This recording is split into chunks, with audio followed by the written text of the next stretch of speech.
नमस्कार। आज आम आलोचना करिबा रसायन विज्ञानर तीनोटी मुख्य विषय उपरे आम्ल, क्षार आउ लुण। हाँ ए शब्दगुड़िक आमे स्कूल रे पढ़ीछे निश्चय। एकदम। आउ आज आम माने दशम श्रेणी भौतिक विज्ञान बहिर से द्वितीय अध्याय को ही टिके भल भावे देखिबा। आमर उद्देश्य केवल सेई संज्ञा बा उदाहरण देबा नुहे, बरं ए तीनोटीर स्वभाव केमिति चिन्हिबा से पीएच कथा भी अछि। हाँ, पीएच माप। आउ सबुठु बड़ कथा आम प्रतिदिन जीवन रे एहारा प्रभाव कौन ताकु टिके अनुभव करिबा। भावन्तु आमर रोसेई घरु आरंभ करी बड़ बड़ कारखाना जाए सबुठी एसबु अछि। एइटा वास्तवरे सुनिबाकू भारी भल लागुची। आपण जिमती कहिले रोसेई घर कथा, लेंबू चिपुड़िले जो खट्टा लागे बा दहीर सेइटिके अलगा खट्टा स्वाद, एसबु तो आम्ल पैना। हाँ हाँ चलंतु सेइतु ही आरंभ करिबा। आम्ल बा एसिड कहिले आमे प्रकृतिरे कौन बुझिबा? आपण पूरा ठीक जगरु धरिले। सेई खटा स्वादटा ही आम्लर गोटे साधारण परिचय।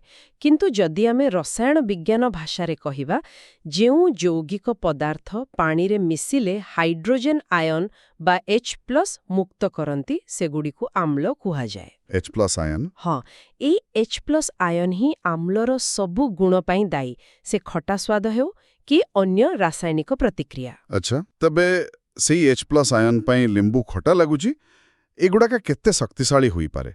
माने सबु आम्ल कौन गोटे भली? मु सुनिची लैबोरेटरी रे जो एसिड थाए सेगुड़ाका बहुत माने डेंजरस। हाँ, एटा बहुत भलो प्रश्न। देखंतु सबु आम्ल माने गोटे भली नुहंती। किछि आम्ल अछि जेमथि आमे खाऊ, लेंबू रे जो सिट्रिक एसिड, दही रे लैक्टिक एसिड कि सिरका बा विनेगार रे थिबा एसिटिक एसिड, एगुड़ाको दुर्बल आम्ल। दुर्बल? हाँ, माने एमाने पानी रे कम H+ आयन दियंती।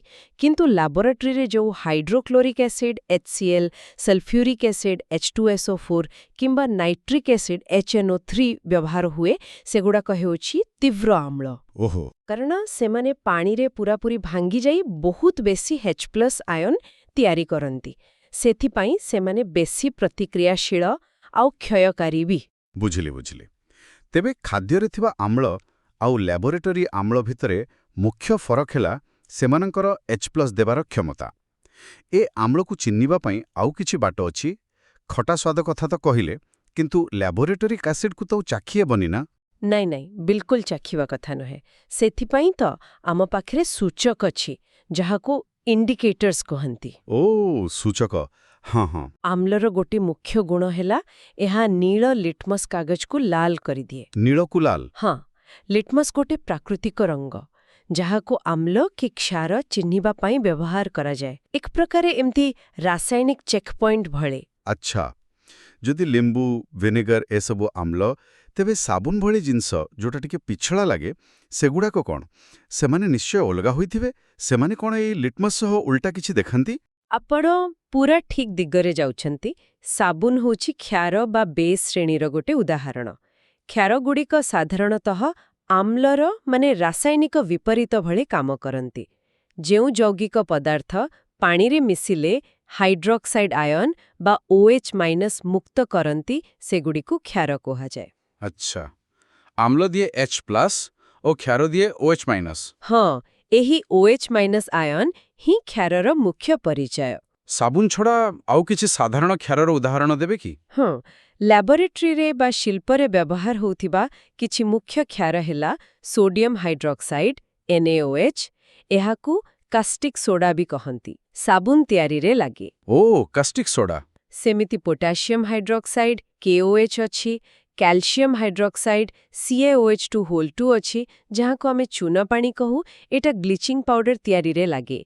आहरी अछि आम घरे टूथपेस्ट, एंटासिड सिरप ए सबुरे भी क्षारीय जिनस थाए। अच्छा, आउ एमानकर गुणा? आम्ल तो खटा, क्षार केमति लागे? आउ से पिछला कथाटा साबुन काहेकि सेमति लागे? क्षारर स्वाद साधारणतः टिके तिक्त बा कसा लागे, हेले चाखिबा बिल्कुल उचित नुहे। आउ जो पिछड़ा पखा कहिले तार कारण हेला क्षार आम चमड़ारे थिबा तेलिया अंश सह प्रतिक्रिया करे। अच्छा।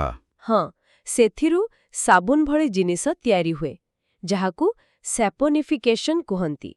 सेथि पाई पिछड़ा लागे। बुझली। आउ लिटमस कथा को आसिले କ୍ଷାର ପୁରା ଉଲ୍ଟା କାମ କରେ। ଏଇଟା ଲାଲ ଲିଟମସ୍ କାଗଜକୁ ନୀଳ କରିଦିଏ। ଓହୋ, ତେବେ ଆମ୍ଳ ନୀଳକୁ ଲାଲ ଆଉ କ୍ଷାର ଲାଲକୁ ନୀଳ। ଏଇଟା ତ ଗୋଟେ ସିମ୍ପଲ୍ ଟେଷ୍ଟ। କିନ୍ତୁ କେବଳ ଲିଟମସ୍ ହିଁ ଏମିତି ରଙ୍ଗ ବଦଳାଏ ନା ଆଉ କିଛି ବି ଅଛି ଯାହା ଆମ୍ଳ କି କ୍ଷାର ଚିହ୍ନିବାରେ ସାହାଯ୍ୟ କରେ? ମୋର ମନେ ପଡ଼ୁଛି ଦେଖିଛି ତରେ ହଳଦୀ ଦାଗ ଉପରେ ସାବୁନ ଘଷିଦେଲେ ରଙ୍ଗଟା ବଦଳିଯାଏ। ସେଇଟା ବି କ'ଣ ଏଇ ସୂଚକ କାମ? ଆପଣ ଏକଦମ ଠିକ୍ ଦେଖିଛନ୍ତି। ହଳଦୀ ହେଉଛି ଆଉ ଗୋଟେ ବଢ଼ିଆ ପ୍ରାକୃତିକ ସୂଚକ। ସାଧାରଣତଃ ହଳଦୀ ତ ହଳଦିଆ, କିନ୍ତୁ ଯେତେବେଳେ କ୍ଷାର ମାନେ ସାବୁନ ଭଳି ଜିନିଷ ତା ସାଙ୍ଗେ ଲାଗେ, ତାର ରଙ୍ଗ ଲାଲ ବାଦାମୀ ହୋଇଯାଏ। ହଁ, ହେଇଯାଏ। ଆଉ ମଜା କଥା ହେଲା, ତା ଉପରେ ଯଦି ଲେମ୍ବୁ ରସ ପକିଦେବେ, ମାନେ ଆମ୍ଳ, ସେ ପୁଣି ହଳଦିଆ ହୋଇଯିବ। ବାଃ! ତେଣୁ ଲିଟମସ୍, ହଳଦୀ, ଏପରିକି ମନ୍ଦାରା ଫୁଲ ପାଖୁଡ଼ାର ରସ ବି ପ୍ରାକୃତିକ ସୂଚକ। ଏହାଛଡ଼ା ଲାବୋରେଟୋରୀ ପାଇଁକି କିଛି କୃତ୍ରିମ ସୂଚକ ବି ଅଛି। କୃତ୍ରିମ? ମାନେ ମଣିଷ ତିଆରି? ହଁ, ଯେମିତି ମେଥିଲ୍ ଓରେଞ୍ଜ ଆଉ ଫିନୋଲ୍ଫଥାଲିନ୍। ଏଗୁଡ଼ିକ ଆହୁରି ସ୍ପଷ୍ଟ ରଙ୍ଗ ପରିବର୍ତ୍ତନ ଦେଖାନ୍ତି। ଏ ତ ବହୁତ ମଜାଦାର କଥା। ଏ ସୂଚକଗୁଡ଼ାକ ତବେ କହୁଛନ୍ତି ଯେ କୋଉଟା ଆମ୍ଳ ଆଉ କୋଉଟା କ୍ଷାର। କିନ୍ତୁ କୋଉଟା କେତେ ଶକ୍ତିଶାଳୀ ଆମ୍ଳ ବା କ୍ଷାର ସେଇଟା ଜାଣିହେବ କି? ମୁଁ ସେ ପିଏଚ୍ ବିଷୟରେ ଶୁଣିଥିଲି, ସେଇଟା କ'ଣ ଏଇ କାମ କରେ? ହଁ, ଏଇଠି ଆସେ ପିଏଚ୍ ସ୍କେଲର କାମ। ପିଏଚ୍ ମାନେ ହେଲା ପୋଟେନ୍ସିଆଲ୍ ଅଫ୍ ହାଇଡ୍ରୋଜେନ୍। ଏଇଟା ଗୋଟେ ସଂଖ୍ୟା ଯୋଉଟା କୌଣସି ପାଣିଆ ଦ୍ରବଣ କେତେ ଆମ୍ଳୀୟ ବା କେତେ କ୍ଷାରୀୟ ତାର ତୀବ୍ରତାକୁ ମାପେ। ଆଚ୍ଛା, ତୀବ୍ରତା। ହଁ, ଏ ସ୍କେଲ୍ ସାଧାରଣତଃ 0ରୁ 14 ଯାଏ ଥାଏ। ପିଏଚ୍ 7କୁ ନିରପେକ୍ଷ ବା ନ୍ୟୁଟ୍ରାଲ୍ କୁହାଯାଏ, ଯେମିତି ବିଶୁଦ୍ଧ ପାଣି। 7ରୁ ଯେତେ କମ୍ ହେବ, ମାନେ 0 ଆଡ଼କୁ, ସେତେ ବେଶି ଆମ୍ଳୀୟ, ଆଉ 7ରୁ ଯେତେ ବେଶି ହେବ 14 ଆଡ଼କୁ, ସେତେ ବେଶି କ୍ଷାରୀୟ। ଓହୋ, ତବେ ଆମ ପେଟ ଭିତରେ ଯୋଉ ଏସିଡ୍ ଥାଏ ଖାଇବା ହଜମ ପାଇଁ, ତାର ପିଏଚ୍ ବୋଧେ ବହୁତ କମ୍ ହୋଇଥିବ, 1 କି 2 ପାଖାପାଖି। ହଁ, ପ୍ରାୟ ସେମିତି। ଆଉ ସାବୁନ ପାଣିର ପିଏଚ୍ 7ରୁ ବେଶି, ମାନେ 9 କି 10 ହବ। ଆପଣଙ୍କ ଅନୁମାନ ପ୍ରାୟ ଠିକ୍ ଅଛି। ପାକସ୍ଥଳୀର ଆସିଡ୍ HCl ବହୁତ ତୀବ୍ର ଆମ୍ଳୀୟ। ଆଉ ଗୋଟେ ଜରୁରୀ କଥା ହେଲା, ପିଏଚ୍ ସ୍କେଲଟା ହେଉଛି ଲଘୁଗଣକୀୟ ବା ଲଗରିଥମିକ୍। ଲଘୁଗଣକୀୟ? ମାନେ ପିଏଚ୍ରେ ଯଦି ଗୋଟେ ୟୁନିଟ୍ ବଦଳେ, ତାହେଲେ ଆମ୍ଳୀୟତା ବା କ୍ଷାରୀୟତା 10 ଗୁଣ ବଦଳିଯାଏ। କ'ଣ କହିଲେ? 10 ଗୁଣ? ହଁ, ଯେମିତି ପିଏଚ୍ 4 ଥିବା ଦ୍ରବଣ ପିଏଚ୍ 5 ଥିବା ଦ୍ରବଣଠୁ 10 ଗୁଣ ବେଶି ଆମ୍ଳୀୟ, ଆଉ ପିଏଚ୍ 6 ଠାରୁ 100 ଗୁଣ ବେଶି ଆମ୍ଳୀୟ। ବାପ୍ରେ! ତେଣୁ ପିଏଚ୍ରେ ଟିକିଏ ବି ପରିବର୍ତ୍ତନ ବହୁତ ବଡ଼ ପ୍ରଭାବ ପକାଇପାରେ, ବିଶେଷ କରି ଆମ ଶରୀର ଭିତରେ, ଯେମିତି ଆମ ରକ୍ତର ପିଏଚ୍ ପ୍ରାୟ ସ୍ଥିର ରହିବା ଦରକାର। ବା, 1 ପଏଣ୍ଟରେ 10 ଗୁଣର ଫରକ, ଏଇଟା ବାସ୍ତବରେ ବହୁତ ଗୁରୁତ୍ୱପୂର୍ଣ୍ଣ। ତାହେଲେ ଏହାକୁ ମାପିବା ପାଇଁ କ'ଣ ସେ ସୂଚକ କାଗଜ ବ୍ୟବହାର ହୁଏ ନା ଆଉ କିଛି ଅଛି? ସୂଚକ କାଗଜ ବା ଦ୍ରବଣ, ଯେମିତି ୟୁନିଭର୍ସାଲ ଇଣ୍ଡିକେଟର, ଗୋଟେ ମୋଟାମୋଟି ଆଇଡିଆ ଦିଏ। କାରଣ ସେଗୁଡ଼ାକ ଅଲଗା ଅଲଗା ପିଏଚ୍ରେ ଅଲଗା ରଙ୍ଗ ଦେଖାନ୍ତି। କିନ୍ତୁ ପୁରା ସଠିକ୍ ମାପ ପାଇଁ ଆଜିକାଲି ଡିଜିଟାଲ ପିଏଚ୍ ମିଟର ବ୍ୟବହାର ହେଉଛି। Digital metre? ହଁ, ସେଇଟା ସିଧା ପିଏଚ୍ ଭ୍ୟାଲ୍ୟୁ ଦେଖିଦିଏ, ଦଶମିକ ସ୍ଥାନ ଯାଏଁ ବି। ଚାଷ କାମରେ, ଡାକ୍ତରୀରେ, ଖାଇବା ଜିନିଷ ତିଆରି ପରେ, ପରିବେଶ ଯାଞ୍ଚରେ, ଏମିତି ବହୁତ ଜାଗାରେ ଏଇ ସଠିକ୍ ପିଏଚ୍ ମାପ ଦରକାର ପଡ଼େ। ଠିକ୍ ଅଛି। ତେବେ ଆମେ ଜାଣିଲେ ଆମ୍ଳ H+ ଦିଏ, ଖଟା ନୀଳ ଲିଟମସ୍କୁ ଲାଲ କରେ, ଆଉ କ୍ଷାର OH- ଦିଏ, କଷାତିକ୍ତ ପିଛିଳା ଲାଲ ଲିଟମସ୍କୁ ନୀଳ କରେ। ଆଉ ପିଏଚ୍ ସ୍କେଲରେ ତାଙ୍କର ଶକ୍ତି ମପାଯାଏ। ଏ ଦୁହେଁ ତ ପୁରା ଓଲଟା ପରି ଲାଗୁଛନ୍ତି। ଯଦି ଏ ଦୁହିଁଙ୍କୁ ମିଶେଇ ଦିଆଯାଏ, ତାହେଲେ କ'ଣ ହେବ? କିଏ ଜିତିବ ନା ଆଉ କିଛି ନୂଆ ହେବ? ଏଇଟା ଗୋଟେ ବହୁତ ମଜାଦାର ରାସାୟନିକ ପ୍ରତିକ୍ରିୟାକୁ ଜନ୍ମ ଦିଏ। ତାକୁ କହନ୍ତି ନିଷ୍ପକ୍ଷୀକରଣ ବା ନ୍ୟୁଟ୍ରାଲାଇଜେସନ୍ ରିଆକ୍ସନ୍। ନିଷ୍ପକ୍ଷୀକରଣ? ହଁ, ଯେତେବେଳେ ଗୋଟେ ଆମ୍ଳ ଆଉ ଗୋଟେ କ୍ଷାର ମିଶନ୍ତି, ସେମାନେ ପରସ୍ପରର ଗୁଣକୁ, ମାନେ ଆମ୍ଳୀୟତା ଆଉ କ୍ଷାରୀୟତାକୁ ନଷ୍ଟ କରିଦିଅନ୍ତି। ଆଉ ଏଇ ପ୍ରତିକ୍ରିୟାରୁ ଦୁଇଟା ପୁରା ନୂଆ ଜିନିଷ ତିଆରି ହୁଏ, ଲୁଣ ସଲ୍ଟ ଆଉ ଜଳ ୱାଟର। ଆଚ୍ଛା, ତେବେ ଦୁହେଁ ଲଢ଼େଇ କରି ଶେଷରେ ସନ୍ଧି କରିଦିଅନ୍ତି। ଏହାର କିଛି ଉଦାହରଣ ଦେଇ ବୁଝେଇବେ କି ସେ H+ ଆଉ OH- ର କ'ଣ ହୁଏ ଏଥିରେ? ଭଲ ପ୍ରଶ୍ନ ପଚାରିଲେ। ସରଳ ଭାଷାରେ କହିଲେ, ଆମ୍ଳରୁ ଆସିଥିବା H+ ଆୟନ ଆଉ କ୍ଷାରରୁ ଆସିଥିବା OH- ଆୟନ, ଏ ଦୁହେଁ ମିଶିଯାଆନ୍ତି। ମିଶିକି ପାଣି ବା ଜଳ H2O ତିଆରି କରନ୍ତି ଆଉ ଯାହା ବଳକା ରହିଲା ମାନେ ଆମ୍ଳର ଋଣାତ୍ମକ ଭାଗ ଆନାୟନ ଆଉ କ୍ଷାରର ଧନାତ୍ମକ ଭାଗ କ୍ୟାଟାୟନ ସେମାନେ ମିଶି ଲୁଣ ତିଆରି କରନ୍ତି। ଗୋଟେ ସହଜ ଉଦାହରଣ ଦେଖନ୍ତୁ ଯେମିତି ହାଇଡ୍ରୋକ୍ଲୋରିକ୍ ଆସିଡ୍ HCl ଯଦି ସୋଡିୟମ ହାଇଡ୍ରୋକ୍ସାଇଡ୍ NaOH ସହ ମିଶେ HCl ଆମ୍ଳ ପ୍ଲସ୍ NaOH କ୍ଷାର ଇଜ୍ ଇକ୍ୱାଲ୍ ଟୁ NaCl ଲୁଣ ପ୍ଲସ୍ H2O ଜଳ। ଆଚ୍ଛା ଏଠି ଦେଖିଲେ H ପ୍ଲସ୍ ଆଉ OH ମାଇନସ୍ ମିଶି ପାଣି H2O ହେଲେ ଆଉ Na ପ୍ଲସ୍ ଆଉ Cl ମାଇନସ୍ ମିଶି NaCl ବା ସୋଡିୟମ କ୍ଲୋରାଇଡ୍ ହେଲେ। ଏଟା ହିଁ ଆମେ ଯୋଉ ଖାଇବା ଲୁଣ ବ୍ୟବହାର କରୁ। ଓହୋ ତାହେଲେ ଆମେ ଯୋଉ ଲୁଣ ଖାଉଛୁ ସେଟା ଗୋଟେ ଷ୍ଟ୍ରଙ୍ଗ ଆସିଡ୍ ଆଉ ଗୋଟେ ଷ୍ଟ୍ରଙ୍ଗ ବେସ୍ର ମିଶ୍ରଣର ଫଳ। ଏଇଟା ତ ବଡ଼ ଆଶ୍ଚର୍ଯ୍ୟର କଥା। କିନ୍ତୁ ଲୁଣ କହିଲେ କ'ଣ କେବଳ ଏଇ ଖାଇବା ଲୁଣକୁ ବୁଝାଏ ନା ରସାୟନ ବିଜ୍ଞାନରେ ଏହାର ମାନେ ଆହୁରି ବଡ଼? ଆପଣ ଠିକ୍ ଧରିଛନ୍ତି। ରସାୟନ ବିଜ୍ଞାନରେ ଲୁଣ ଶବ୍ଦଟାର ମାନେ ବହୁତ ବଡ଼। କୌଣସି ବି ଆମ୍ଳ ଆଉ କ୍ଷାର ମିଶିଲେ ଯୋଉ ନିଷ୍ପକ୍ଷୀକରଣ ହୁଏ ସେଥିରୁ ଯୋଉ ଆୟନିକ ଯୌଗିକ ତିଆରି ହୁଏ ତାକୁ ହିଁ ଲୁଣ କୁହାଯାଏ। ଆଚ୍ଛା ଖାଇବା ଲୁଣ NaCl ହେଲା ସେଇ ବଡ଼ ପରିବାରର ଖାଲି ଜଣେ ସଦସ୍ୟ। ଆମ ଦୈନନ୍ଦିନ ଜୀବନରେ ଏମିତି ଆହୁରି କେତେ ପ୍ରକାରର ଲୁଣ ଅଛି ଯାହାର ଗୁଣ ଆଉ ବ୍ୟବହାର ପୁରା ଅଲଗା। ଏଇଟା ଆହୁରି ମଜେଦାର ଲାଗୁଛି। କିଛି ଅଲଗା ପ୍ରକାରର ଲୁଣ ଆଉ ତାର ବ୍ୟବହାର ବିଷୟରେ କହିବେ କି? ମୁଁ ଯେମିତି ବେକିଂ ସୋଡା, ଧୋବା ସୋଡା ଏସବୁ ଶୁଣିଛି। ଏଗୁଡ଼ିକ ବି କ'ଣ ଲୁଣ? ନିଶ୍ଚୟ। ଚାଲନ୍ତୁ କିଛି ଜଣାଶୁଣା ଲୁଣ ବିଷୟରେ ଦେଖିବା। 1. ସୋଡିୟମ କ୍ଲୋରାଇଡ୍ NaCl ଏଇଟା ତ ଆମ ଖାଇବା ଲୁଣ। ଖାଇବାରେ ସ୍ୱାଦ ପାଇଁ, ଶରୀର ପାଇଁ ଆଉ ଜିନିଷ ସାଇତି ରଖିବା ପାଇଁ ବି ବ୍ୟବହାର ହୁଏ। 2. ସୋଡିୟମ କାର୍ବୋନେଟ୍ Na2CO3 ଏହାକୁ କହନ୍ତି ଧୋବା ସୋଡା ବା ୱାଶିଂ ସୋଡା। ଏଇଟା ପାଣିର କଠିନତା କମ୍ କରେ ଆଉ କାଚ, ସାବୁନ, କାଗଜ ତିଆରିରେ ଲାଗେ। ଘରେ ବି ସଫାସଫି ପାଇଁ ବ୍ୟବହାର ହୁଏ। ଧୋବା ସୋଡା ହଁ 3. ସୋଡିୟମ ବାଇକାର୍ବୋନେଟ୍ NaCO3 ଏଇଟା ହେଲା ଆମ ବେକିଂ ସୋଡା। ରୋଷେଇରେ କେକ୍, ପାଉରୁଟି ଫୁଲେଇବା ପାଇଁ ବ୍ୟବହାର ହୁଏ। ଆଚ୍ଛା ସେଥିପାଇଁ ଫୁଲେ। ହଁ, କାରଣ ଗରମ କଲେ ଏଥିରୁ କାର୍ବନ ଡାଇଅକ୍ସାଇଡ୍ ଗ୍ୟାସ୍ ବାହାରେ ଆଉ ଏଇଟା ଟିକେ କ୍ଷାରୀୟ ତ ସେଥିପାଇଁ ପେଟରେ ଆସିଡିଟି ହେଲେ ଆଣ୍ଟାସିଡ୍ ଭଳି ବି କାମ କରେ। ନିଆଁ ଲିଭା ଯନ୍ତ୍ରରେ ବି ୟାକୁ ବ୍ୟବହାର କରନ୍ତି। ଓ ଏତେ କାମ। 4. କପର ସଲଫେଟ୍ CuSO4 ଏହାକୁ ତୁତିଆ କହନ୍ତି, ନୀଳ ରଙ୍ଗର। ଚାଷରେ ପୋକମରା, ଫିମ୍ପିମରା ପାଇଁ ଆଉ ବିଜୁଳି ପ୍ରଲେପନରେ ବ୍ୟବହାର ହୁଏ। 5. ପୋଟାସିୟମ ନାଇଟ୍ରେଟ୍ KNO3 ଏଇଟା ସାର ତିଆରି, ବାରୁଦ ଆଉ ଦିଆସିଲି ତିଆରିରେ ଲାଗେ। ବାଃ ଏତେ ପ୍ରକାରର ଲୁଣ। ଆଉ ଗୋଟେ କଥା ମନକୁ ଆସୁଛି, ସେ ପ୍ଲାଷ୍ଟର ଅଫ୍ ପ୍ୟାରିସ୍ ଯୋଉ ହାତ ଗୋଡ଼ ଭାଙ୍ଗିଗଲେ ପ୍ଲାଷ୍ଟର କରନ୍ତି ସେଇଟା କ'ଣ? ସେଇଟା ବି ଲୁଣ? ହଁ, ପ୍ଲାଷ୍ଟର ଅଫ୍ ପ୍ୟାରିସ୍ ବା POP ବି ଗୋଟେ ଲୁଣ। ତାର ରାସାୟନିକ ନାଁ ହେଲା calcium sulphate hemihydrate CaSO4 into half H2O। ବଡ଼ ଲମ୍ବା ନା? ହଁ, ଏଇଟା ଜିପ୍ସମ୍ CaSO4 into 2H2O ବୋଲି ଆଉ ଗୋଟେ ଲୁଣକୁ ଗରମ କରି ତିଆରି ହୁଏ, ପ୍ରାୟ 100 ଡିଗ୍ରୀ ସେଲସିୟସ୍ ତାପମାତ୍ରାରେ। ଏମିତି ଗରମ କଲେ ଜିପ୍ସମ୍ ତା ଭିତରେ ଥିବା କିଛି ପାଣି ବାହାର କରିଦିଏ। ଆଉ POPର ଖାସ୍ କଥା ହେଲା ତାକୁ ପାଣିରେ ମିଶେଇଲେ ସେ ପୁଣି ଜିପ୍ସମ୍ ହେଇଯାଏ ଆଉ ବହୁତ ଜଲ୍ଦି ଶକ୍ତ ହେଇଯାଏ, ପଥର ଭଳି। ଆଶ୍ଚର୍ଯ୍ୟ। ହଁ, ସେଇ ଗୁଣ ପାଇଁ ତ ଭଙ୍ଗା ହାଡ଼କୁ ସ୍ଥିର ରଖିବାକୁ, ଦାନ୍ତର ମାପ ନେବାକୁ, ମୂର୍ତ୍ତି, ଖେଳଣା ତିଆରି କରିବାକୁ, ଏମିତିକି ଘର କାନ୍ଥ ବା ଛାତକୁ ସୁନ୍ଦର କରିବା ପାଇଁ ଏହାକୁ ବ୍ୟବହାର କରନ୍ତି। ଏହା ତ ଆଶ୍ଚର୍ଯ୍ୟଜନକ କଥା। ଖାଲି ପାଣି ମିଶେଇଲେ ଗୋଟେ ପାଉଡର ଏତେ ଶକ୍ତ ହୋଇଯାଉଛି। ଏଥିରୁ ପୁରା ସ୍ପଷ୍ଟ ଯେ ଆମ୍ଳ, କ୍ଷାର ଆଉ ଲୁଣ ଏଗୁଡ଼ାକ ଖାଲି ବହିର ଶବ୍ଦ ନୁହେଁ। ଏଗୁଡ଼ାକ ଆମ ପ୍ରତିଦିନ ଜୀବନ ସହ ପୁରା ଜଡ଼ିତ। ସକାଳ ଉଠି ଟୁଥପେଷ୍ଟ ଲଗେଇବାଠୁ ଖାଇବା, ଘର ସଫା କରିବା, ଏମିତିକି ଆମ ଦେହ ପାଇଁ କଥା ଯାଏ, ସବୁଠି ଏମାନଙ୍କର କାମ ଅଛି। ଏକଦମ ଠିକ୍ କଥା। ଆମେ ଯଦି ପୁରା ଚିତ୍ରଟା ଦେଖିବା, ଆମ୍ଳ, ଭିନେଗାର, ଲେମ୍ବୁ, କମଳା ତ ଅଛି, ଆଉ କାର୍ ବ୍ୟାଟେରୀରେ ସଲଫ୍ୟୁରିକ୍ ଏସିଡ୍, ଔଷଧ, ସାର, ରଙ୍ଗ, ବହୁତ କିଛି।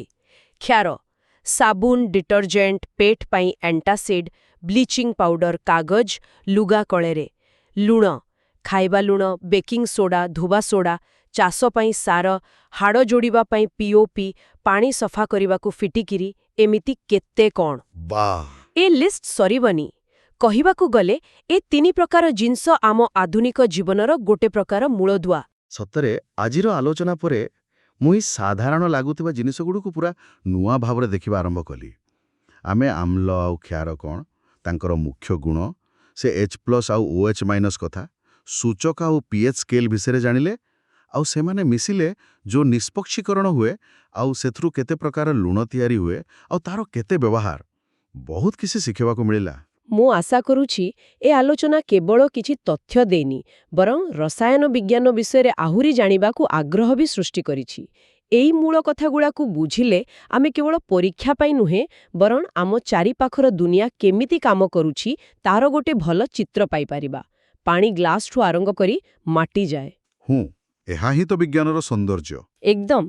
ଆପଣ ପୁରା ଠିକ୍ କହିଲେ। ଏ ଆଲୋଚନା ଶେଷରେ ଗୋଟେ କଥା ମନକୁ ଆସିଛି, ଯାହା ଆମ ଶ୍ରୋତାମାନେ ଭାବିପାରିବେ। ଆମେ ଜାଣିଲେ ଆମ୍ଳ, କ୍ଷାର, ଲୁଣ ସବୁଆଡ଼େ ଅଛି, ଆଉ pH ବହୁତ ଗୁରୁତ୍ୱପୂର୍ଣ୍ଣ। ତେବେ ଏଇ ଜ୍ଞାନକୁ ଆମେ ଆମ ପ୍ରତିଦିନ ଜୀବନରେ ଆହୁରି ଭଲ ଭାବେ କେମିତି ବ୍ୟବହାର କରିପାରିବା? ଯେମିତିକି କୋଉ ପ୍ରକାର ସଫା କରିବା ଜିନିଷ କୋଉଠି ବ୍ୟବହାର କରିବା ଠିକ୍, ଆମ୍ଳୀୟ ନା କ୍ଷାରୀୟ, ବଗିଚା ମାଟିର pH ଗଛ ବଢ଼ିବାକୁ କେମିତି ପ୍ରଭାବିତ କରେ, କିମ୍ବା ଆମେ କ'ଣ ଖାଇଲେ ପିଇଲେ ତାହା ଆମ ଦେହର pHକୁ, ବିଶେଷ କରି ଦାନ୍ତକୁ କେମିତି ପ୍ରଭାବିତ କରେ। ଏସବୁ ବିଷୟରେ ଜାଣିଲେ ଆମେ ବୋଧେ ଆହୁରି ଭଲ ନିଷ୍ପତ୍ତି ନେଇପାରିବା, ନୁହେଁ କି? ଏଇଟା ନିଶ୍ଚୟ ଭାବିବା ପାଇଁ ଗୋଟେ ପ୍ରଶ୍ନ।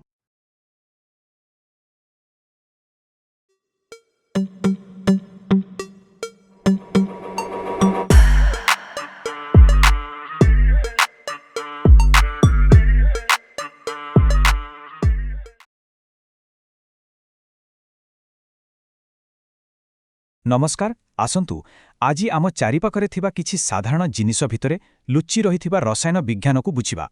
ଆମେ ଯାହା ଖାଉଛେ, ଯେଉଁଥିରେ ଗାଧୋଉଛେ, ସବୁଠି ଏହି କେମିଷ୍ଟ୍ରି କାମ କରୁଛି। ଆଚ୍ଛା, କେବେ ଭାବିଛନ୍ତି କି ଲେମ୍ବୁଟା ଖଟା କାହିଁକି ଲାଗେ? ହେଲେ ସାବୁନ ହାତକୁ ଖସଡ଼ା ଲାଗେ ଆଉ ପାଟିକୁ ଗଲେ ଭାରି ପିତା।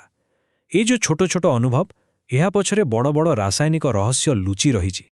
ତେବେ ଆସନ୍ତୁ ଆମର ପ୍ରଥମ ଭାଗକୁ ଯିବା, ଆମ ଚାରିପାଖର ସ୍ୱାଦ।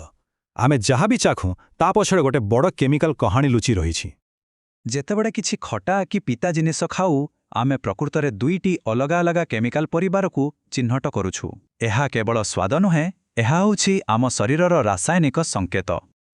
ଆଚ୍ଛା, ତେବେ ଦ୍ୱିତୀୟ ଭାଗକୁ ଆସିବା, ଆମ୍ଳ ଓ କ୍ଷାର ପରିଚୟ। ଏଇ ଯେଉଁ ଖଟା ଆଉ ପିତା ସ୍ୱାଦ କଥା ଆମେ କହୁଥିଲେ, ତା ପଛରେ ଅଛନ୍ତି ଏହି ଦୁଇ ଜଣ, ଆମ୍ଳ ଏବଂ କ୍ଷାର।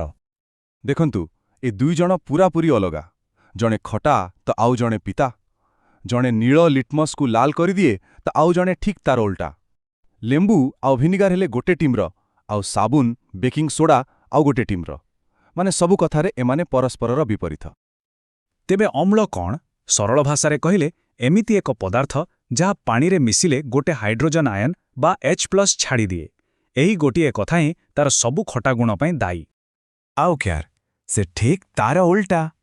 ଏ ପାଣିରେ ମିଶିଲେ ହାଇଡ୍ରୋକ୍ସାଇଡ୍ ଆୟନ ବା OH- ଛାଡ଼େ, ଆଉ ଏଇ OH- ଆୟନ ଯୋଗୁଁ ହିଁ ସାବୁନ ଆମ ହାତକୁ ଏତେ ଖସଡ଼ା ଲାଗେ, କାରଣ ଏହା ଆମ ତ୍ୱଚାର ତେଲ ସହିତ ମିଶିଯାଏ।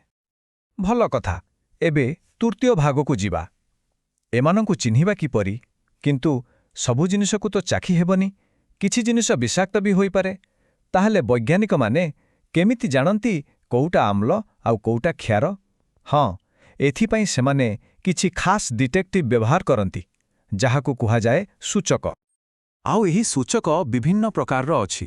କିଛି ତ ପୁରା ପ୍ରାକୃତିକ, ଆମ ରୋଷେଇ ଘରେ ଥିବା ହଳଦୀ, ବଗିଚାର ମନ୍ଦାର ଫୁଲ, ଏସବୁ ବି ସୂଚକ ଭାବରେ କାମ କରେ। ଆଉ କିଛି ଲାବୋରେଟୋରୀରେ ତିଆରି ହୁଏ, ଯେମିତି ମିଥାଇଲ ଅରେଞ୍ଜ। ଏମାନଙ୍କର କାମ ହେଲା ରଙ୍ଗ ବଦଳେଇ ସିଗ୍ନାଲ ଦେବା। ଖାଲି ଆମ୍ଳ କି କ୍ଷାର ଜାଣିଦେଲେ ହେବ ନାହିଁ, କିଏ କେତେ ଶକ୍ତିଶାଳୀ ତାହା ବି ଜାଣିବା ଦରକାର। ଆଉ ସେଇଥିପାଇଁ ଅଛି pH ସ୍କେଲ୍। ଏହା 0ରୁ 14 ପର୍ଯ୍ୟନ୍ତ ଏକ ମାପ। 7 ହେଲା ପୁରା ନିରପେକ୍ଷ, ମାନେ ପାଣି ଭଳି। 7ରୁ ଯେତେ ତଳକୁ ଯିବେ ସେତେ ବେଶୀ ଆମ୍ଳୀୟ, ଆଉ 7ରୁ ଯେତେ ଉପରକୁ ଯିବେ ସେତେ ବେଶୀ କ୍ଷାରୀୟ। ବହୁତ ସରଳ। ଠିକ୍ ଅଛି, ଏବେ ଆସନ୍ତୁ ସବୁଠୁ ମଜାଦାର ଅଂଶକୁ ଯିବା। ଭାଗ 4, ଯେବେ ଦୁହେଁ ମିଶନ୍ତି। ଆମେ ଦେଖିଲେ ଅମ୍ଳ ଆଉ କ୍ଷାର କେମିତି ପରସ୍ପରର ବିପରୀତ। କିନ୍ତୁ କ'ଣ ହେବ ଯଦି ଏ ଦୁଇ ଜଣଙ୍କୁ ଏକାଠି ମିଶେଇ ଦିଆଯାଏ? ଭାବନ୍ତୁ ତ, ଗୋଟେ ପଟେ ଶକ୍ତିଶାଳୀ ଆମ୍ଳ ଆଉ ଅନ୍ୟପଟେ ଶକ୍ତିଶାଳୀ କ୍ଷାର। ଯେତେବେଳେ ଏ ଦୁଇଟି ଶତ୍ରୁ ମୁହାଁମୁହିଁ ହେବେ କ'ଣ ହେବ? ଏମାନେ ଝଗଡ଼ା କରିବେନି, ବରଂ ଏକାଠି ମିଶିଯିବେ। ଆଉ ଏହି ପ୍ରତିକ୍ରିୟାକୁ କୁହାଯାଏ ନିରପେକ୍ଷୀକରଣ। ଏଥିରେ ଆମ୍ଳର ଆମ୍ଳୀୟ ଗୁଣ ଆଉ କ୍ଷାରର କ୍ଷାରୀୟ ଗୁଣ ଦୁଇଟାଯାକ ନଷ୍ଟ ହୋଇଯାଏ, ଆଉ ତିଆରି ହୁଏ ଦୁଇଟି ସମ୍ପୂର୍ଣ୍ଣ ନୂଆ ଜିନିଷ, ଲୁଣ ଏବଂ ଜଳ। ଏହାର ଗୋଟେ ବହୁତ ଭଲ ଉଦାହରଣ ହେଲା ଯେତେବେଳେ ହାଇଡ୍ରୋକ୍ଲୋରିକ୍ ଏସିଡ୍, ଯାହା ଗୋଟେ ଶକ୍ତିଶାଳୀ ଆମ୍ଳ, ସୋଡିୟମ୍ ହାଇଡ୍ରୋକ୍ସାଇଡ୍ ନାମକ ଏକ ଶକ୍ତିଶାଳୀ କ୍ଷାର ସହିତ ମିଶେ। ଫଳରେ କ'ଣ ମିଳେ? ଆମେ ଖାଉଥିବା ସାଧାରଣ ଲୁଣ ମାନେ NaCl ଆଉ ପାଣି। ଏଇଠୁ ଆମେ ଆସିଲେ ଆମର ପଞ୍ଚମ ଭାଗକୁ, ପ୍ରତିକ୍ରିୟାର ଫଳ ଲୁଣ। ଏହି ଯେଉଁ ଲୁଣ ତିଆରି ହେଲା, ଏହା ଗୋଟେ ବହୁତ ବଡ଼ ପରିବାରର ସଦସ୍ୟ। ଦେଖନ୍ତୁ, ଲୁଣ ମାନେ କେବଳ ଖାଇବା ଲୁଣ ନୁହେଁ। ରସାୟନ ବିଜ୍ଞାନରେ ଏହା ଏକ ପୁରା କାଟେଗୋରୀ।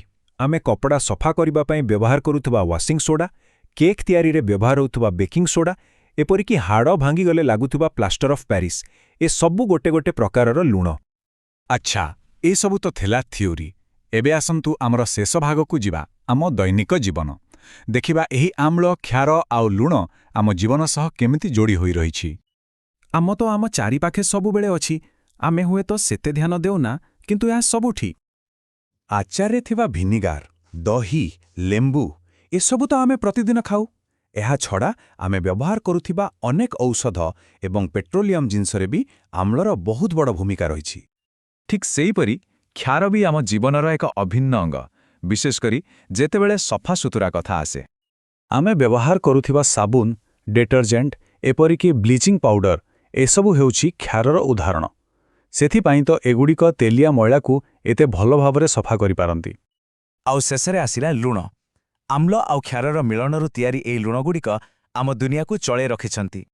ଖାଦ୍ୟକୁ ସ୍ୱାଦିଷ୍ଟ କରିବାଠାରୁ ଆରମ୍ଭ କରି ଜମିରେ ସାର ଦେବା, ଗ୍ୟାସ୍ ହେଲେ ଆଣ୍ଟାସିଡ୍ ଖାଇବା ଏବଂ ବଡ଼ ବଡ଼ ଇଣ୍ଡଷ୍ଟ୍ରିରେ ସବୁଠି ଲୁଣର ଆବଶ୍ୟକତା ରହିଛି। ତେବେ ଟିକେ ଭାବନ୍ତୁ, ଯଦି ଆମ ଦୁନିଆରେ ଏହି ଆମ୍ଳ ଆଉ କ୍ଷାର ଭିତରେ ଚାଲିଥିବା ଲୁଚକାଳି ଖେଳ, ଏହି ମିଳନ ଆଉ ପ୍ରତିକ୍ରିୟା ବନ୍ଦ ହୋଇଯାଆନ୍ତା, ତାହେଲେ କ'ଣ ହୁଅନ୍ତା? ଆଗଥରକୁ ଯେତେବେଳେ ଲେମ୍ବୁ ଚିପୁଡ଼ିବେ କି ସାବୁନରେ ହାତ ଧୋଇବେ, ଏହି ଅଦୃଶ୍ୟ କେମିଷ୍ଟ୍ରି କଥା ନିଶ୍ଚୟ ମନେ ପକାଇବେ, ଯାହା ଆମ ଜୀବନକୁ ଏତେ ସହଜ କରିଦେଇଛି। ଦଶମ ଶ୍ରେଣୀର ପିଲାମାନେ, ତୁମର ଭୌତିକ ବିଜ୍ଞାନ ଯେଉଁ ପୁସ୍ତକଟି ଅଛି, ତାର ଯେଉଁ ଦ୍ୱିତୀୟ ଅଧ୍ୟାୟରେ ଟପିକ୍ଟି ଅଛି, ତୁମେ ସ୍କ୍ରିନ୍ରେ ଏବେ ଦେଖିପାରୁଛ। ଅମ୍ଳ, କ୍ଷାର ଓ ଲୁଣ, ଏହି ସମ୍ବନ୍ଧରେ ଯେଉଁ ଟପିକ୍ଟି ଅଛି, ସେ ଟପିକ୍ରେ ଆମେ କ'ଣ ଶିକ୍ଷାଲାଭ କରିବା, ବା ପରୀକ୍ଷା ପୂର୍ବରୁ ଟପିକ୍ରେ କେଉଁ ସାବ୍ ଟପିକ୍ ବା କଣ୍ଟେଣ୍ଟ ଉପରେ ଆମେ ଧ୍ୟାନ ଦେବା ଏବଂ ନୋଟ୍ଟିଏ ପ୍ରସ୍ତୁତ କରିବା, ସେ ବିଷୟରେ ଏବେ ଆମେ ଟିକେ ଆଲୋଚନା କରିବା। ଦେଖ, ଅମ୍ଳ, କ୍ଷାର ଓ ଲୁଣ, ଏଥିରେ ଯେଉଁ କଣ୍ଟେଣ୍ଟ ସବୁ ଅଛି, ସେଗୁଡ଼ିକ ଏହି ପ୍ରକାରର ତୁମର ସ୍କ୍ରିନ୍ରେ ଦେଖାଯାଉଛି।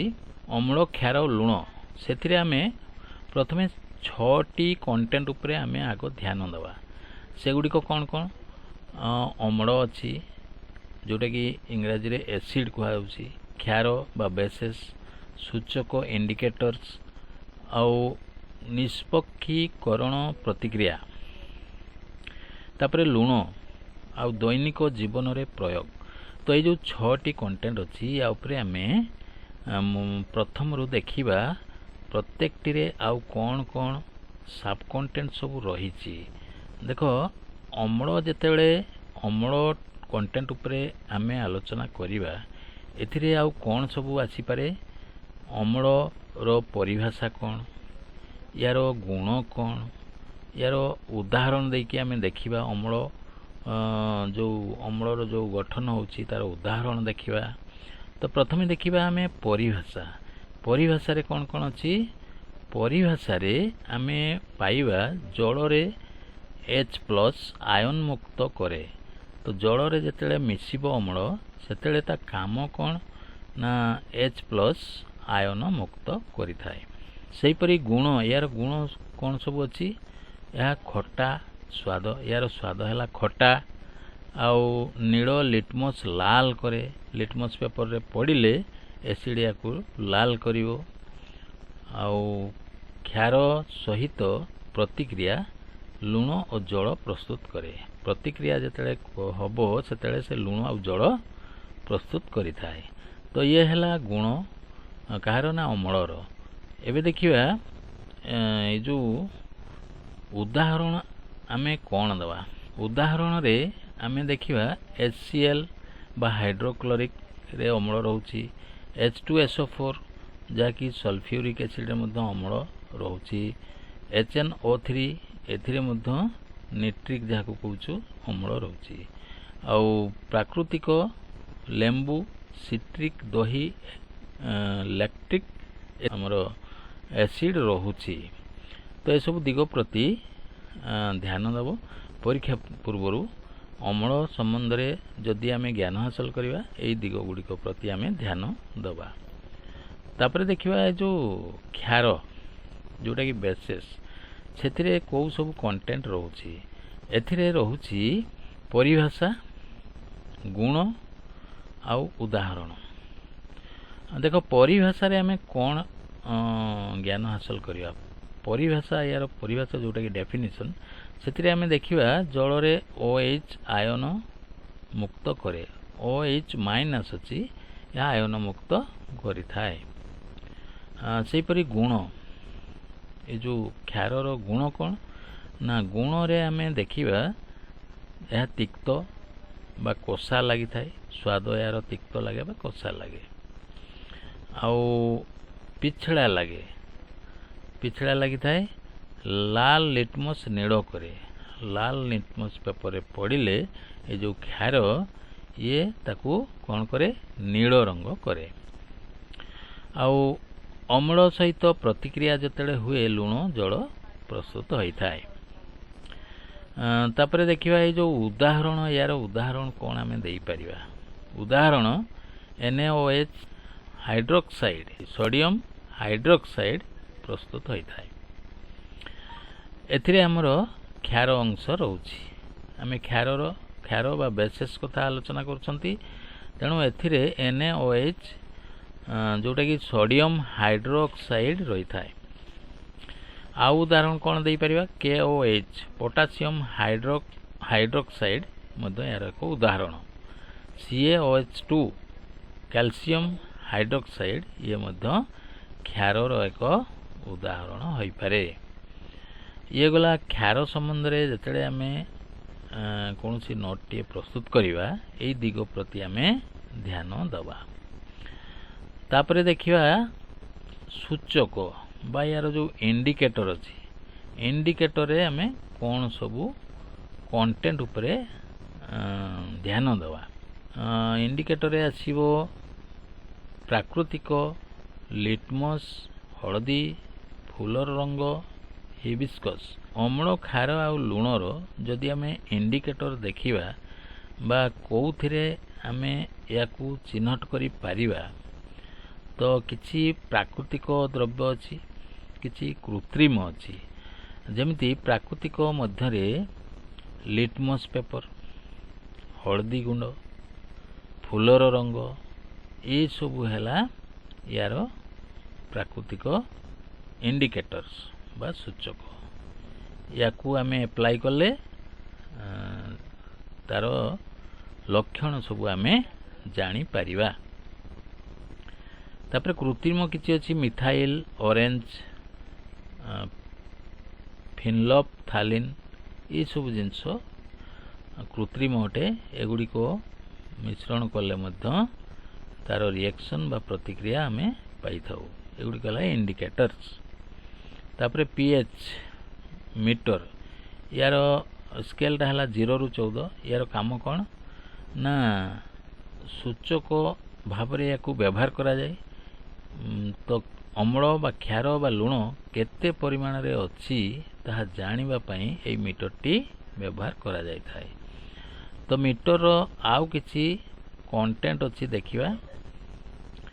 ଦେଖ ମିଟରରେ ଆଉ ଆମେ କ'ଣ ଜାଣିବା ନା 0ରୁ 7 ଅମ୍ଳୀୟ, ୟାର ସ୍କେଲ୍ ମାପ କରିପାରିବା। କେତେ ଅମ୍ଳ ଅଛି 0ରୁ 7 ଭିତରେ ସ୍କେଲଟିରେ ଆମେ ମାପ କରିପାରିବା। ନିଷ୍ପକ୍ଷ ଯେଉଁଟାକି 7 ପର୍ଯ୍ୟନ୍ତ ଆମେ ମାପିପାରିବା। ଆଉ 7ରୁ 14 ଭିତରେ କ୍ଷାରୀୟ ଅଂଶ କେତେ ଅଛି ଆମେ ଜାଣିପାରିବା। ତ ଇଏ ହେଲା ସୂଚକର ସମ୍ବନ୍ଧରେ କିଛି ଜ୍ଞାନ ହାସଲ କଲାବେଳେ ଆମେ ଏହା ପ୍ରତି ଧ୍ୟାନ ଦେବା। ତାପରେ ସୂଚକ ପରେ ଆମେ ଦେଖିବା ନିଷ୍ପକ୍ଷୀକରଣ ପ୍ରତିକ୍ରିୟା। ନିଷ୍ପକ୍ଷୀକରଣ ପ୍ରତିକ୍ରିୟାରେ ଆମେ କ'ଣ କ'ଣ ଜ୍ଞାନ ହାସଲ କରିବା? ଏଥିରେ ସୂତ୍ର, ୟାର ସୂତ୍ର ହେଲା ଅମ୍ଳ ପ୍ଲସ୍ କ୍ଷାର ଏସବୁ ମିଶିଲେ କ'ଣ ହେବ? ଲୁଣ ଆଉ ଜଳ ସୃଷ୍ଟି ହେବ।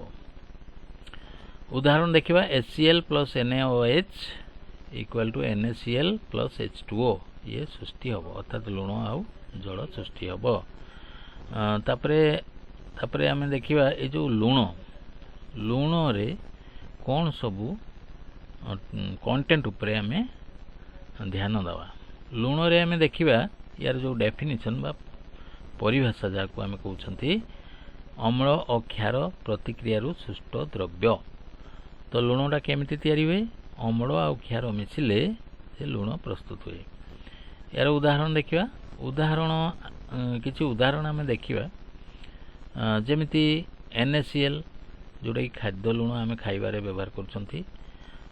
Na2CO3 ଧୁଆ ସୋଡ଼ାରେ ଅଛି ଏ ଲୁଣ। ତାପରେ NaHCO3 ଯେଉଁଟାକି ବେକିଂ ସୋଡ଼ା, ଏଥିରେ ଏ ଜିନିଷ ଅଛି। CaSO4 2H2O plaster of Paris ଯେଉଁଟାକି ହାଡ଼ ଯୋଡ଼ିବାରେ ଆମେ ବ୍ୟବହାର କରିଥାନ୍ତି। ତ ଏସବୁ ଜିନିଷ ପ୍ରତି ତୁମେ ଧ୍ୟାନ ଦେବ। ଏ ହେଲା ତା'ର ଉଦାହରଣ। କାହାର ଉଦାହରଣ? ଲୁଣର। ଲୁଣ କେଉଁ ଜାଗାରେ ଆମେ ପାଇଥାଉ ଏବଂ ତା'ର ସଂକେତ କ'ଣ, ଆଉ ଏହା କେଉଁ କାର୍ଯ୍ୟରେ ଆମେ ବ୍ୟବହାର କରିଥାଉ। ତ ଇଏ ହେଲା ଲୁଣ ସମ୍ବନ୍ଧରେ ଆମେ ଅଧିକ ଜ୍ଞାନ ହାସଲ କରିପାରିବା। ଆଉ ଲୁଣ ସମ୍ବନ୍ଧରେ ଆଲୋଚନା କଲାବେଳେ ସେଇ ପଏଣ୍ଟ ଉପରେ ଆମେ ଗୁରୁତ୍ୱ ଦେବା। ସେହିପରି ଦୈନିକ ଜୀବନରେ ପ୍ରୟୋଗ। ଏ ଯେଉଁ ଅମ୍ଳ, କ୍ଷାର, ଲୁଣ ଏ ପ୍ରତ୍ୟେକ ଦିନ ଦୈନନ୍ଦିନ ଜୀବନରେ କେଉଁ କାମରେ ଆମେ ବ୍ୟବହାର କରିଥାଉ। ଏବେ ଦେଖିବା ସେ ବିଷୟରେ ଆମେ କ'ଣ କଣ୍ଟେଣ୍ଟ ସବୁ ପାଇବା। ଏଥିରେ ଅମ୍ଳ ଆମେ ପାଇବା ସଲ୍ଫେଜ୍, ଔଷଧ, ପେଟ୍ରୋକେମିକାଲ୍ସ ଏଇଥିରେ ପ୍ରୟୋଗ କରାଯାଏ। କ୍ଷାରଟା କେଉଁଠି ପ୍ରୟୋଗ କରାଯାଏ? ସାବୁନ, ଡିଟର୍ଜେଣ୍ଟ, ବ୍ଲିଚିଂ ପାଉଡ଼ର ଇତ୍ୟାଦିରେ ବ୍ୟବହାର କରାଯାଏ। ସେହିପରି ଲୁଣ ଖାଦ୍ୟ ସ୍ୱାଦ, ଆମ ସ୍ୱାଦ ବଢ଼ାଇବା ପାଇଁ ଲୁଣ ବ୍ୟବହାର କରୁ। ସାରରେ ମଧ୍ୟ ଲୁଣ ବ୍ୟବହାର କରାଯାଏ। ଔଷଧ, ଶିଳ୍ପ ଏହିସବୁ କାର୍ଯ୍ୟରେ ଲୁଣ ପ୍ରୟୋଗ କରାଯାଏ। ତ ପିଲାମାନେ ଏ ଯେଉଁ ଅମ୍ଳ, କ୍ଷାର ଆଉ ଲୁଣ ସେ ସମ୍ବନ୍ଧରେ ଆମେ ଯଦି କଣ୍ଟେଣ୍ଟ କ'ଣ ଜାଣିବାର ଅଛି ଆମେ ଦେଖିବା, ତାହେଲେ ଏଇ ଦିଗ ପ୍ରତି ଆମେ ଧ୍ୟାନ ଦେବା।